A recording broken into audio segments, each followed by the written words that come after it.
Aterrissando novamente aqui no nosso país, no nosso quintal, quero conversar com o Bruno Pinheiro, porque o senador Flávio Bolsonaro teria uma carta na manga no mesmo momento ali do julgamento de Jair Bolsonaro para chamar a atenção em relação a essa história.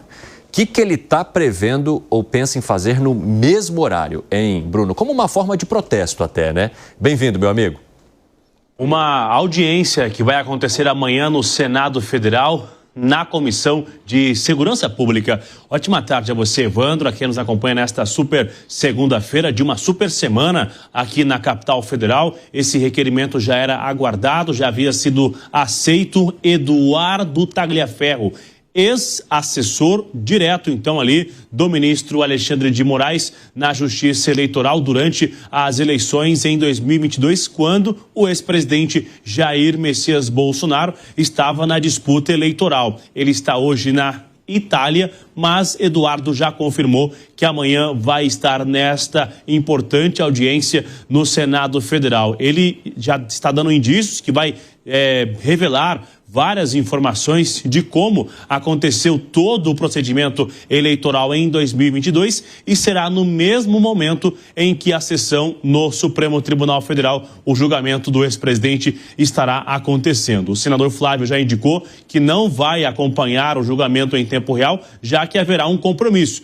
E este compromisso é justamente no Senado Federal. Audiência marcada para amanhã, então acompanhar sobre as revelações. No Supremo Tribunal Federal não há nenhuma esperança ou ali um entendimento de que essas revelações de um ex-assessor de Alexandre de Moraes vai dar algum resultado, ou vai assustar ou incomodar os ministros do STF. Há um entendimento de que nada vai alterar o julgamento que está agendado para iniciar amanhã às 9 horas da manhã, Evandro. Ô Bruno, eu quero aproveitar que a gente está aqui batendo um papo. A ministra Damares Alves, ex-ministra, né, agora a senadora Damares Alves, visitou o ex-presidente?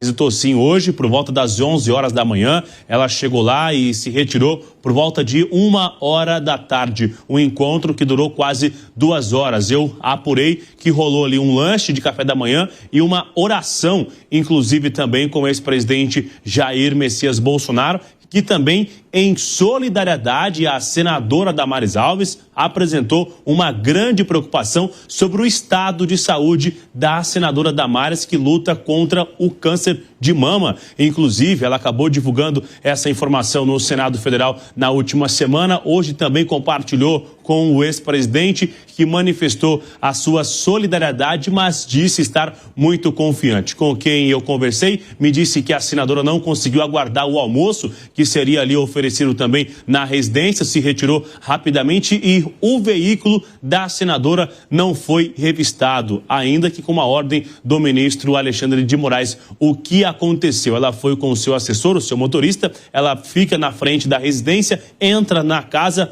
o motorista segue para dar uma volta no condomínio. Então, somente os veículos que acessam a residência, não os que acessam o condomínio. Como esse veículo não acessou a residência, não foi necessário uma revista. Ainda hoje, até às 6 horas, então restando somente 50 minutos, Evandro, aproximadamente, é aguardado a visita de Arthur Lira, o que é visto como um recado também. Um dia antes do julgamento, já que Hugo Mota não foi lá, a oposição tem sempre consultado Arthur Lira sobre assuntos que Hugo Mota não tem aceitado. Arthur Lira visita hoje, então, o ex-presidente com a autorização do ministro Alexandre de Moraes. Evandro. Muito obrigado pelas informações, viu, Bruno Pinheiro? Um abraço para você. Vamos trazer aqui para o debate, então, a primeira informação contada pelo nosso amigo Bruno Pinheiro sobre essa comissão que deve ouvir o Tagliaferro, que trabalhou diretamente com Alexandre de Moraes, para saber sobre essa situação ali na Comissão de Segurança Pública, justamente no mesmo momento em que Moraes estará julgando Jair Bolsonaro. Como é que você avalia essa estratégia e quais são as informações que podem chamar a atenção no meio desse debate? Hein, Zé Maria Trindade? Pois é um depoimento muito importante, né? Porque existem dúvidas, existem zum sobre o trabalho dele junto ao ministro Alexandre de Moraes e não deixa de ser uma forma de constrangimento, de pressão. Mas não muda o voto, né? Ele é o relator do processo contra o ex-presidente Jair Bolsonaro e cúpula, né, do governo passado. Não muda, evidentemente, o voto, mas é um constrangimento e um recado muito importante de que, olha, todos podem estar vulneráveis. Depois do CID, auxiliares, ajudantes de ordens estão sob uma importante função ali de tentar evitar passar muitos segredos, né? Na política diz que ninguém pode ser tão aliado de alguém que não possa tê-lo no futuro como adversário.